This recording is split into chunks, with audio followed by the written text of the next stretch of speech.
The cargo bay of Orbital Station Meridian smelled like metal and old engine oil. Tejo wiped sweat from his forehead as he checked the inventory list on his datapad. 300 containers to verify before his shift ended. It was boring work, but it paid well enough to send money back to his family on Earth. Around him, dozens of alien species moved through the massive station. Some walked on two legs like humans. Others floated or crawled or slithered. Tejo had stopped being surprised by strange appearances months ago. Now he just nodded politely and stayed out of everyone's way. That was how humans survived in the galaxy. They kept their heads down. They worked hard. They did not cause trouble. Most aliens barely noticed them anyway. Humans were weak compared to species with natural armor or enhanced strength. They were slow compared to species that could run at incredible speeds. They had short lives compared to species that lived for centuries. Tejo accepted this reality. He was 28 years old, ordinary in every way and content to remain invisible. All he wanted was to finish his shift, eat dinner, and call his sister back on Earth to see how his niece was doing. Then he heard the scream. It was high-pitched and terrified, cutting through the background noise of the cargo bay. Tejo looked up from his datapad. About 50 meters away, near a stack of supply containers, he saw 3 large figures surrounding something small. He recognized the large figures immediately. Vrex. They were a brutal species known throughout the station for their criminal activities. They stood over 2 meters tall with thick scales covering their bodies. Their eyes were cold and their movements were aggressive. The small figure was a child. Not a human child, but a child nonetheless. She belonged to the Kelrath species, with delicate feathers that shimmered in shades of blue and silver. Her large eyes were wide with fear. She could not have been more than 6 or 7 years old by human standards. One of the Vrex grabbed her arm. She screamed again and tried to pull away. The other Vrex laughed, a harsh sound that made Tejo's stomach turn. Tejo looked around. Other beings were in the cargo bay. He saw a tall alien from the Korthan species standing near a loading dock. He saw 3 traders from the Pelix species examining crates. He saw a maintenance worker from the Dreven species repairing equipment. None of them looked toward the child. None of them moved to help. Station security was nowhere in sight. They were probably dealing with something in another section. Even if someone called them now, they would not arrive in time. Tejo's hands trembled. His heart pounded in his chest. Every logical part of his brain told him to stay back. He was alone. He had no weapons. He had no combat training. The Vrex would kill him without effort. But the child screamed again, and Tejo thought of his niece back on Earth. He thought of her laugh and her bright eyes and the way she hugged him when he visited. He thought about what he would want someone to do if she were the one in danger. His feet moved before his mind finished thinking. He ran toward the Vrex, shouting at them to stop. The 3 criminals turned to look at him. For a moment, they seemed confused. Then they started laughing. One of them spoke in rough galactic common. "Look, a human. What do you want, little creature?" Tejo forced himself to keep moving forward. His voice shook when he spoke. "Let her go. She is just a child." The Vrex laughed harder. "This child is worth a fortune. Her parents are important. They will pay well to get her back." He pulled a weapon from his belt. It was a plasma blade glowing with deadly energy. "Go away, human, or die." "Your choice." Tejo should have run. Every survival instinct in his body screamed at him to turn around and flee. But he looked at the child's terrified face and he could not move backward. He could only move forward. He grabbed a metal pipe from a nearby tool rack. It was not much of a weapon, but it was something. I said, "Let her go." The Vrex with the blade stepped forward. "Stupid human. You die now." The fight happened fast. Tejo had no training, but he had determination. He swung the pipe at the closest Vrex, hitting his arm. The criminal growled in pain and anger. The other 2 moved to surround Tejo. Tejo pushed the child behind him, putting his body between her and the attackers.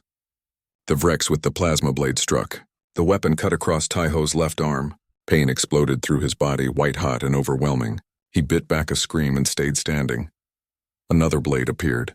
Another strike. This one caught his shoulder, then his side, then his back as he turned to shield the child from a 3rd attacker.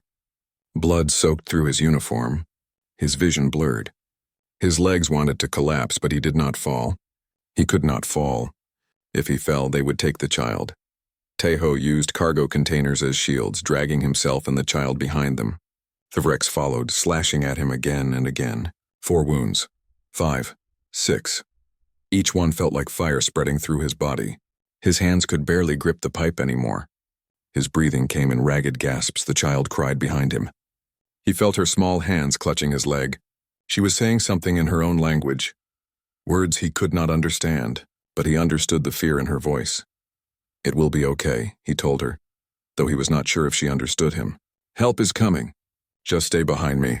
The 7th strike hit his chest. The 8th hit his leg. Tejo finally fell to his knees. The pipe dropped from his hands. The world tilted and spun. Blood pooled beneath him on the cold metal floor. The Vrex moved toward the child again. Tejo tried to stand, but his body would not obey. He reached out anyway, his bloody hand grabbing at the closest criminal's leg. "No," he whispered. "You cannot have her." The Vrex kicked his hand away. They were about to take the child when alarms suddenly blared throughout the cargo bay. Red emergency lights flashed. Security teams poured in from multiple entrances, weapons drawn. The Vrex cursed and ran, disappearing between the cargo containers. Someone must have finally called for help. It had taken too long, but it was enough. Tejo heard voices shouting. He felt hands touching him, lifting him. Medical equipment appeared. Someone was trying to stop the bleeding. The child was crying, but she was safe. That was all that mattered. As darkness closed in around him, Tejo heard one of the security officers speaking into a communicator. "We need immediate medical transport. A human is critically injured. He was protecting a Kelrath child. He took multiple plasma blade strikes." Another voice responded, sounding shocked. "A human did this? For an alien child?" "Yes, he fought 3 Vrex alone. He had no weapons, no armor, nothing. But he would not let them take the child. I've never seen anything like it." The last thing Tejo heard before unconsciousness took him was the child's voice, small and broken, speaking words he somehow understood despite the language barrier. "Thank you." Pain woke Tejo before consciousness did. It was a dull ache that spread through his entire body, like every muscle had been pulled and every bone bruised. He tried to move and immediately regretted it. His arm throbbed. His chest burned. Even breathing hurt. Slowly, he opened his eyes. The room was bright but not harsh. Medical equipment surrounded his bed, displaying information he could not understand. The walls were a soft gray color.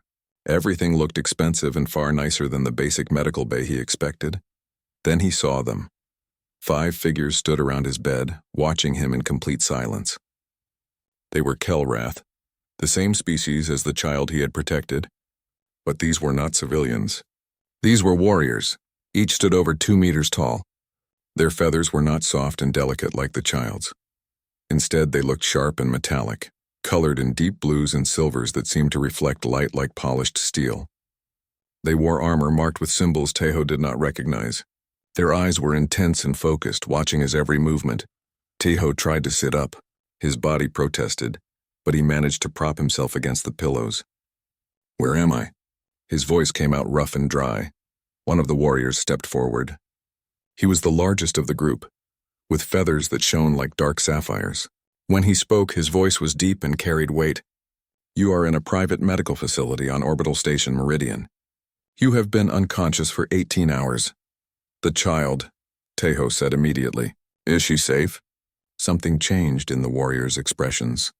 The large one's eyes softened slightly. "She is safe. Because of you. Her name is Sila. She is my daughter." Tejo felt relief wash over him. "Good, that is good." The warrior continued speaking. "My name is Daehyun. I am the captain of the Guardian unit assigned to protect the Kelrath diplomatic mission. These are my warriors. We have been waiting for you to wake." "Why?" Tejo looked at the 5 elite soldiers standing around his bed. "I am just a cargo worker. I only did what anyone would do." Daehyun's expression grew serious. "That is where you are wrong. Station security reviewed all recordings from the cargo bay. 43 individuals from 12 different species were present when the attack began. Not one of them moved to help my daughter. Not one called for security. They all assumed someone else would act. Or they simply did not care." He paused, his gaze fixed on Tejo. "You were the only one who ran toward danger instead of away from it. You are the only one who chose to act." Tejo did not know what to say. The idea that so many beings had watched and done nothing made him feel sick. "I saw a child in danger. How could I not help?" Another warrior spoke, younger than Daehyun with lighter feathers. That is exactly what we do not understand. You had no weapons. You had no armor. You knew you would likely die. Why did you make this choice? Tejo thought about the question. He looked down at his bandaged arms and remembered the pain of each strike. He remembered the fear and the certainty that he would not survive. But he also remembered the child's terrified eyes and the thought of his niece back home. On Earth, we are taught to protect children, he said slowly. All children. Not just our own. They are innocent. They represent the future. I have a niece who is about the same age as Sila. If she were in danger on some distant station, I would hope that anyone would help her. He looked up at the warriors. I was scared. I knew I might die. But the thought of watching a child get hurt and doing nothing felt worse than death. I could not live with myself if I walked away. Silence filled the room.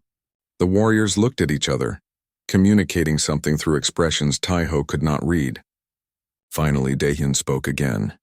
In Kelrath culture, a life debt is the most sacred bond that exists. You saved my daughter's life at great cost to yourself. This creates a connection between us that can never be broken. You are now part of our clan, bound by honor and blood. Tejo blinked. I do not understand. You proved yourself worthy of the highest honor we can give, Dahyun explained. For 10,000 years, the Kelrath have valued those who protect the innocent, who sacrifice themselves for others. We thought this was rare. We thought only a few species understood such concepts. We were wrong about humans. A female warrior with silver-tipped feathers stepped forward. The medical team said you should have died. You lost too much blood. Your injuries were too severe. But you kept fighting. Even when you fell, you tried to protect Sila. This kind of determination is legendary among our people. I was just trying to keep her safe, Tejo said quietly. And you succeeded, Dahyun said.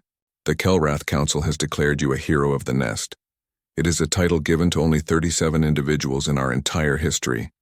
You are the first human to receive it.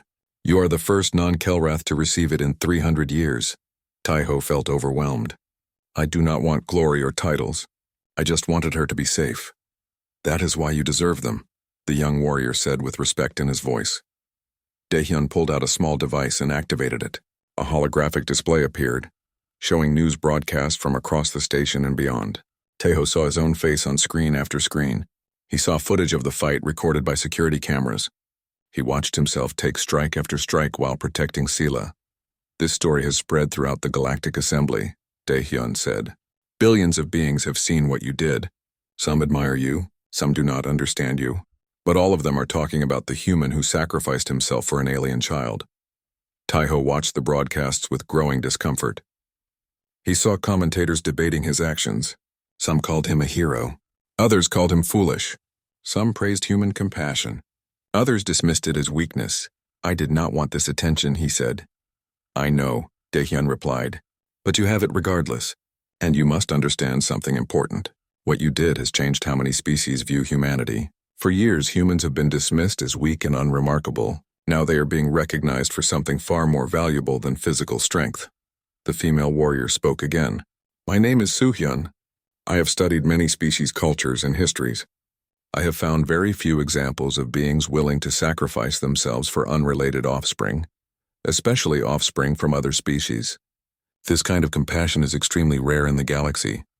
It should not be rare, Tejo said. Children are children. They deserve protection regardless of what species they belong to. Soo-hyun smiled, a subtle shift in her expression. You speak as though this is obvious. To you, perhaps it is. To most of the galaxy, it is a revolutionary concept. Before Tejo could respond, the door to the medical room opened. A small figure rushed in, moving faster than the warriors could stop her. It was Scylla. She ran straight to Tejo's bedside, her large eyes filled with tears. You are awake, she said in heavily accented Galactic Common. I was so scared. I thought you were going to die. Tejo smiled despite the pain. I am okay. Are you hurt? No, because of you. She carefully touched his bandaged hand. Thank you for saving me. Thank you for being brave. Tejo felt his throat tighten with emotion. You are welcome. I am glad you are safe. Dahyun placed a gentle hand on his daughter's shoulder. Sila, let Tejo rest. He needs time to heal. She nodded but did not move away. Will you visit me when you are better? I want to hear stories about Earth. I want to know more about humans who are so brave. I would like that, Taiho said. As Sela left with her father, the other warriors remained. The young one spoke. My name is Bowman. We will be staying close to you during your recovery. The Vrex criminals escaped and have placed a bounty on your life. You humiliated them and they want revenge. Taiho sighed. His simple life as a cargo worker seemed very far away now. What happens next? Daehyun returned to the room. That is up to you. But know this. You are not alone anymore. You have earned the protection and friendship of the Kelrath people. We will stand with you whatever comes. Taiho looked at the warriors surrounding him. These powerful beings who had chosen to honor a simple human cargo worker. He thought about the child he had saved and the strange new path his life had taken. I just wanted to help, he said quietly. And in doing so, Daehyun replied, you changed everything. 3 days after waking, Taiho tried to return to normal life. It was impossible. Everything had changed. He could not walk through the station without being recognized. Some aliens nodded respectfully when they saw him. Others stared with open curiosity. A few looked at him with what seemed like contempt or suspicion. 2 Kelrath warriors followed him everywhere. Bowman and Suhyun had been assigned as his permanent guards. They were polite but refused to leave his side. Taiho found their constant presence uncomfortable. He was used to being invisible, not protected by elite soldiers. His supervisor at the cargo company told him to take as much time as he needed to recover. The company was receiving positive attention because one of their workers had become famous. They offered him a promotion and a raise. Taiho accepted the raise but declined the promotion. He did not want special treatment. Messages flooded his personal communicator. Representatives from various species wanted to meet him. News organizations requested interviews. Some messages were supportive and kind. Others were angry, accusing him of making other species look bad or creating impossible standards. One message came directly from Earth's government. They wanted him to become an unofficial ambassador, to represent humanity's values to the galaxy. The message was filled with praise and patriotic language. They said he had made Earth proud. Taiho deleted the message without responding. He met with other humans working on the station instead. There were about 50 of them, doing various jobs throughout the massive orbital facility. They gathered in a common area reserved for human workers. A young woman named Jiwon was the first to speak. She worked as an engineer in the station's environmental systems. I saw what you did. The whole station saw it. You were amazing. I was terrified, Taiho admitted. I thought I was going to die. But you did it anyway, said Hyunwoo, a security officer who worked in the civilian sectors. That is what matters. Jiwon leaned forward. Something similar happened to me last year. An alien worker was injured in an accident in the environmental section. Everyone else stood back because they said it was not their responsibility. I went in and pulled him out. My supervisor wrote me up for violating safety protocols. I almost lost my job. I remember that, Hyunwoo said. I had to respond to a fire in the merchant quarter 6 months ago. There were alien civilians trapped inside. I went in before the fire team arrived and got them out. My supervisor said I was reckless and should have waited for proper equipment. A teacher named Mina spoke up. I volunteer at the orphan care center on the station. Most of the children there are aliens whose parents died in accidents or conflicts. Other species rarely adopt outside their own kind. But I see human volunteers there all the time, caring for these children as if they were our own. Taiho listened to story after story. He began to see a pattern. Humans throughout the station had been quietly helping others, sacrificing their time and safety for beings from different species. They did it naturally without thinking about rewards or recognition. Why do we do this? He asked. Why do humans help when others do not? Mina thought about the question. I think it is how we are raised. On Earth, we are taught that helping others is important. We learn about compassion and empathy. We believe that all lives have value, not just our own. Maybe it is because we are weak, Jiwon suggested. We do not have natural weapons or armor. We are not the strongest or fastest. So we learn to work together, to help each other survive. Maybe that became part of who we are. Whatever the reason, Hyunwoo said, it makes us different. The galaxy is noticing that now because of you, Taiho. The attention was not all positive. The Galactic Assembly held an emergency session to discuss the incident. Taiho watched the broadcast with Daehyun and the other Kelrath warriors. Representatives from hundreds of species filled the massive assembly hall. A delegate from the Vrek species spoke first. He was not one of the criminals who had attacked Sela, but he shared their species and seemed angry about the attention the incident had received. This human's actions are being praised as heroic, the Vrek's delegate said with contempt in his voice. But they were foolish. He nearly died for a child that was not his own, not even his species. This kind of irrational behavior is dangerous. If individuals start risking their lives for strangers, social order will collapse. A representative from the Pellic species agreed. We must be practical. Every being has limited resources and limited time. We should focus on protecting our own communities, not strangers. The human's actions, while perhaps well-intentioned, set an unrealistic standard. But other delegates disagreed strongly. A representative from the Korthan species, a race known for their philosophical traditions, stood to speak. I believe we are witnessing something important. This human demonstrated that compassion can exist beyond tribal or species boundaries. This is not weakness. This is evolution. Then Daehyun himself rose to address the assembly. His presence commanded immediate attention. Kelrath war guardians rarely spoke in political forums. The Kelrath have survived for 10,000 years, Daehyun said, his voice carrying throughout the hall. We have survived wars, disasters, and countless challenges. We have survived because we value honor, loyalty, and the protection of innocence. These values have made us strong, not weak. He looked directly at the Vrek's delegate. You call compassion irrational. I call it the foundation of civilization. You claim that caring for others leads to collapse. I say that ignoring suffering is what truly destroys societies. He turned to address the entire assembly. Humanity is a young species in this galaxy. They are physically weak compared to many of us, but perhaps they possess a different kind of strength. Perhaps their ability to care deeply about others, even strangers, is exactly what this galaxy needs. The assembly erupted into debate. Some delegates applauded. Others shouted disagreement. The session continued for hours without reaching any conclusion. Taeho turned off the broadcast feeling exhausted. I did not mean to cause all this trouble. Soo-hyun, who had been watching with him, shook her head. You did not cause trouble. You revealed truth. Some species are uncomfortable with that truth. What truth? Taeho asked. That most of them would have let my captain's daughter die. That most of them value their own safety above the lives of innocents. That most of them lack the courage to do what you did.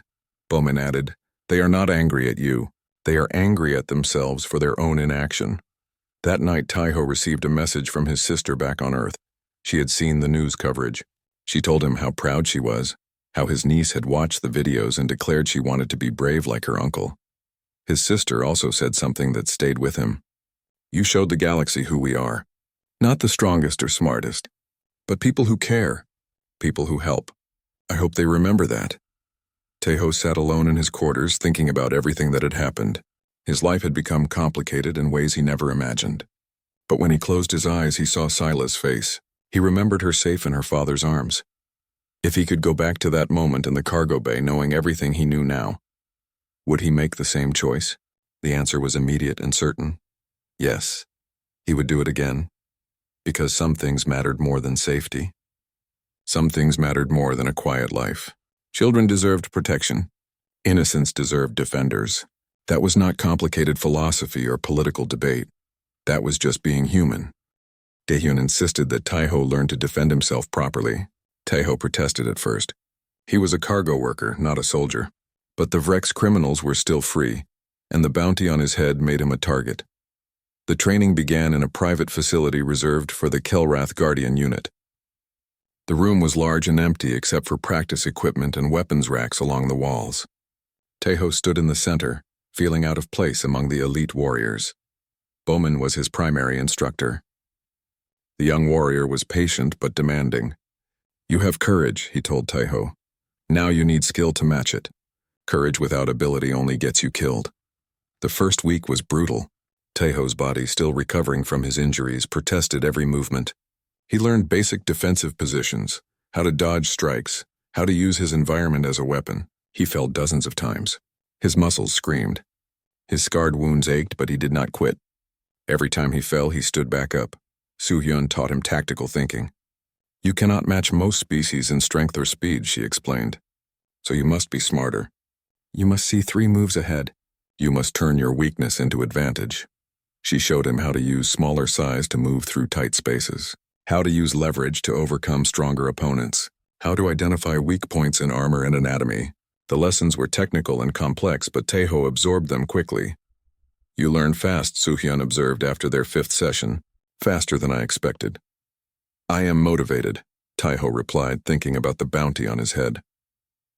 What surprised the Kelrath most was Taeho's endurance.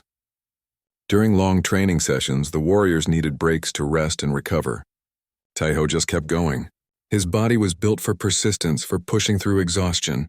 It was a trait they had not expected from someone considered weak. How are you still standing? Bowman asked one day after 3 hours of continuous drilling. The warrior was breathing heavily, his feathers damp with exertion. Taeho was tired but still moving. Humans evolved as persistence hunters, Taeho explained. We are not fast, but we can keep going when other animals have to stop. We just do not give up. Daehyun watched the training with interest. This explains much about your species. You survived on a harsh world not through strength but through refusal to quit. During training breaks, Taeho grew closer to the warriors. Bowman shared stories about growing up in a warrior clan, about the pressure to live up to family expectations. Taeho talked about Earth, about the crowded cities and the struggles of ordinary people trying to make better lives. Inha, the team's medical specialist, taught Taeho about Kelrath philosophy. We believe that honor is earned through action, not words, she explained. A warrior is judged not by what they say, but by what they do when facing danger. That sounds familiar, Taeho said. Humans have similar beliefs. Yes, Inha agreed. Which is why we respect you so deeply. Taeho visited Sela regularly. The young Kelrath was recovering well from her trauma, though she still had nightmares sometimes. Taeho would sit with her and tell stories about Earth, about his niece, about simple things that made her laugh. One afternoon, Sela asked him the question he had been expecting. Why did you save me? You did not know me. I'm not even human. Taeho knelt down to her eye level. You are a child. That is all that matters. Every child deserves to be protected. Every child has value. I would do the same thing again without hesitation. Tears filled Sila's large eyes. I thought I was going to die. I was so scared. But then you came. You kept fighting even when you were hurt so badly. You did not leave me. I could never leave you, Taeho said gently. You matter. Every single child in this galaxy matters. The moment was recorded by a documentary crew that was following Taeho with his permission. The footage went viral across the galactic networks. Billions of beings watched the human kneel before the child and speak with such conviction. Many who had dismissed his actions as foolish began to reconsider. 2 months after the attack, Daehyun invited Taeho to visit the Kelrath homeworld. It was an enormous honor. Very few outsiders had ever been allowed to visit the heavily protected planet. The journey took 3 days through faster-than-light travel. When they arrived, Taeho stood at the viewport of the transport ship and stared at the planet below. It was beautiful, covered in silver forests and deep blue oceans. Cities gleamed like jewels across the surface. This is Kelrathis, Daehyun said with pride in his voice, our home for 10,000 years. They landed near the capital city. Thousands of Kelrath had gathered to see the human who had saved one of their children. Taeho felt overwhelmed by the attention, but Daehyun guided him through the crowds with calm confidence. The formal ceremony took place in an ancient hall carved from stone. Statues of legendary heroes lined the walls. Each one had died protecting others, Daehyun explained. Each one was remembered with honor. The Kelrath Elder Council performed the adoption ritual.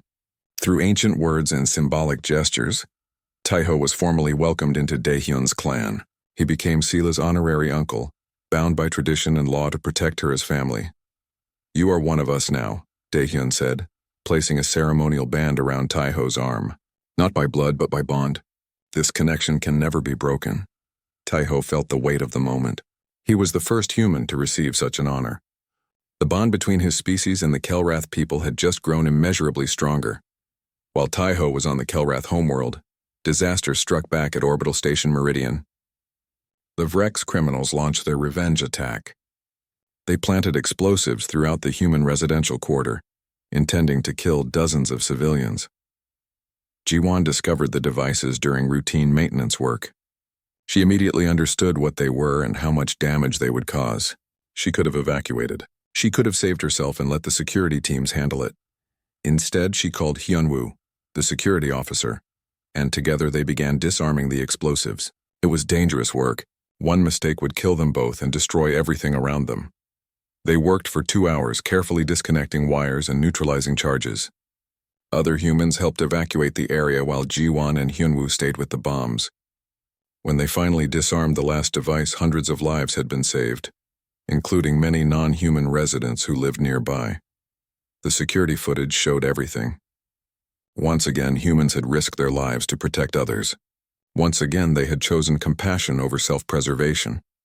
When Taiho returned to the station and learned what had happened, he immediately sought out Jiwon and Hyunwoo. He found them in the medical bay being treated for minor injuries from their work with the explosives. "You could have died," he said. Jiwon shrugged. "So could you. But you did not run away. Neither did we. We saw what you did," Hyunwoo added. "You showed us that being human means standing up when others back down. You reminded us who we are." Taiho felt pride mixed with sadness. He was proud of his fellow humans, but he was sad that such courage was necessary, that dangers still threatened innocent beings throughout the galaxy. Daehyun approached him later that evening. "The Kelrath Council wants to propose something to the Galactic Assembly, a joint training program between our warriors and human volunteers. We would teach combat skills. You would teach what you call compassion. You want to train humans as warriors?" Taeho asked, surprised. "We want to combine our strengths," Daehyun corrected.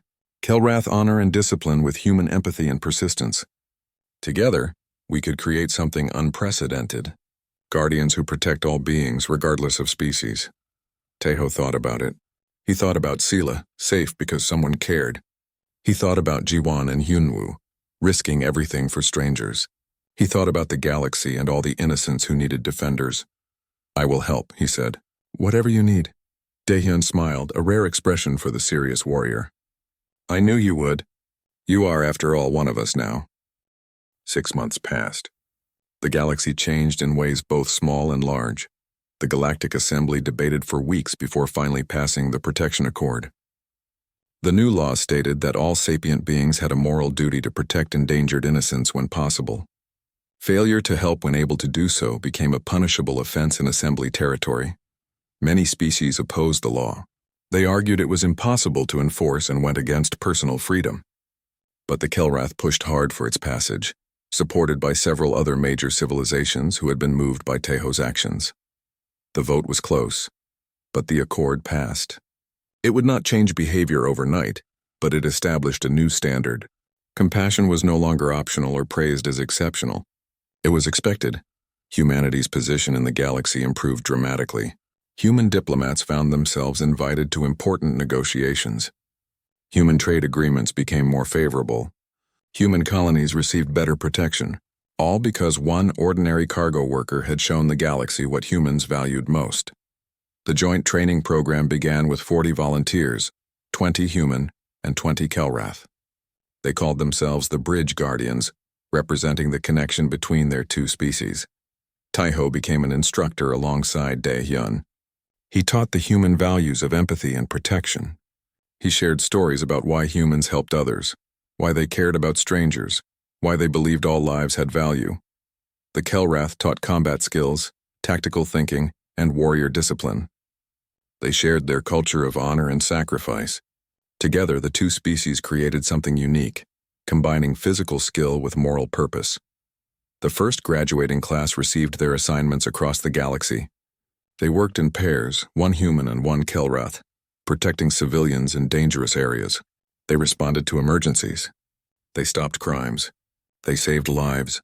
News of their success spread quickly. Other species wanted to join the program. The second class included volunteers from 6 different civilizations. The Bridge Guardians were becoming a symbol of cooperation and shared values across the galaxy. Taiho received offers to return to Earth as a celebrated hero. Politicians wanted to use his story for their campaigns. Corporations wanted him to endorse their products. He could have become wealthy and famous beyond his dreams. He declined every offer. His purpose was not fame or fortune. It was building something meaningful. He stayed on Orbital Station Meridian, working with the Guardian program and mentoring young humans who wanted to make a difference. Sela visited him often. She was thriving now, her trauma fading into memory. She told Taiho about her studies, her friends, her dreams for the future. "When I grow up, I want to be a guardian like you," she said one afternoon while they sat in a station garden. Taiho smiled. "You can be whatever you choose. A guardian, a teacher, a diplomat, anything.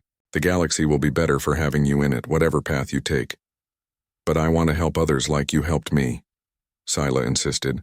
"I want to protect children who are scared. I want to be brave." "Then you will be," Taiho said gently. "Not because of what happened that day, but because you have a good heart. That is all that is needed." The Vrex criminals were finally captured by a joint human-Kelrath security team. Their trial was broadcast across the galaxy. Taiho attended, sitting in the witness section with Daehyun beside him. One of the criminals was allowed to speak before sentencing. He looked directly at Taiho with confusion in his eyes. "I do not understand you, human. Why did you risk your life for a child that was not yours, not your species, not your blood? You nearly died for a stranger. Why?" Taiho stood to respond. The courtroom fell silent, everyone waiting to hear his answer. "You see species and blood," Taiho said calmly. "I see children and innocence. You see weakness and compassion. I see the strength to care when caring is difficult. You survived by taking from others. We thrive by protecting each other. That is why you will always lose." The statement was recorded and played on news networks throughout the galaxy. It became one of the most quoted phrases in modern galactic history, taught to children across dozens of species as an example of moral clarity. 5 years after the attack, Orbital Station Meridian opened Unity Hall, a new building dedicated to cross-species cooperation and mutual protection. The central chamber displayed statues of beings who had performed acts of courage and compassion throughout recent history. Taiho's statue stood near the entrance. It showed him as he was that day in the cargo bay, wounded but standing, shielding Sila with his body. The plaque beneath read simply, "He chose to act when others chose to watch." Taiho stood in Unity Hall during the opening ceremony, watching as the newest class of Bridge Guardians graduated. There were over 100 of them now, representing 12 different species. They stood together in perfect formation, united by shared purpose. Juwon and Hyunwoo were both instructors now, teaching new recruits about human determination and practical problem-solving. Bauman had risen to lead a Guardian unit stationed near the galactic core. Soo-hyun was training diplomatic protection teams. In-ha ran the Guardian medical program. Sela sat in the front row, 15 years old now and already accepted into the Guardian training program for the following year. Her eyes shone with pride as she watched the ceremony. Beside her sat Daehyun, retired from active duty but still respected as one of the program's founders. After the ceremony, Taiho walked outside to one of the station's observation decks. He looked out at the stars, thinking about how much had changed since that day in the cargo bay. Daehyun joined him at the window. "You never wanted any of this attention, did you?" "No," Taiho admitted. "I just wanted to help a child. And in doing so, you helped billions. You changed how species see each other. You proved that compassion can exist beyond biological boundaries." Taiho thought about his fellow humans working throughout the galaxy. He thought about the Bridge Guardians protecting innocence on 100 different worlds. He thought about the Protection Accord saving lives every day. "I made one choice," he said quietly. "Just one moment of deciding to run forward instead of backward." "One choice can change everything," Daehyun replied. "That is what you taught us. That is what humans teach us. Every moment offers a choice between selfishness and compassion. Most beings choose selfishness. Your species chooses differently." "Not all humans," Taiho said. "We are not perfect. No species is perfect. But you strive.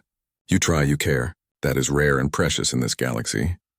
They stood in silence for a while, watching ships come and go from the station. Each vessel carried beings from different worlds, different cultures, different biological origins, but increasingly those beings shared something important. They shared the belief that protecting others mattered, that compassion was strength, not weakness, that all lives had value. "Do you ever regret it?" Daehyun asked. "Your life would have been simpler if you had walked away that day." Taiho thought about the question. He thought about the pain, the fear, the complications that followed. He thought about his quiet life as an invisible cargo worker, forever changed by one decision. Then he thought about Sela's smile. He thought about the bridge guardians saving lives across the galaxy. He thought about the protection accord preventing tragedies every day. He thought about how humans were no longer dismissed as weak but respected as compassionate. No, he said with absolute certainty, I would do it again. I would always do it again. That, Daehyun said with deep respect, is what makes you exceptional. Taiho looked at his reflection in the observation window. He saw a man covered in pale scars, reminders of the worst day of his life. But those scars had meaning now. They represented a choice to protect instead of flee, to care instead of ignore, to act instead of watch. They represented being human. Behind him, through the observation deck window, he could see his statue in Unity Hall. Future generations would look at it and remember the story. They would remember that one ordinary person made an extraordinary choice. They would remember that courage was not the absence of fear but action despite it. They would remember that compassion could change worlds. Sela appeared at his side, having left the ceremony to find him. She took his scarred hand in her small one and looked up at him with those large, trusting eyes. Thank you, she said simply, for everything. Taiho squeezed her hand gently. You are welcome, always. As they stood together watching the stars, Taiho realized something important. The galaxy was vast and often dangerous. It was filled with species who valued strength, intelligence, or cunning above all else. But humans brought something different. They brought the understanding that the most important strength was the strength to care. The most valuable intelligence was the wisdom to protect. The greatest cunning was knowing when to fight for others instead of yourself. In a galaxy that often forgot the value of a single life, humanity remembered, and that made all the difference.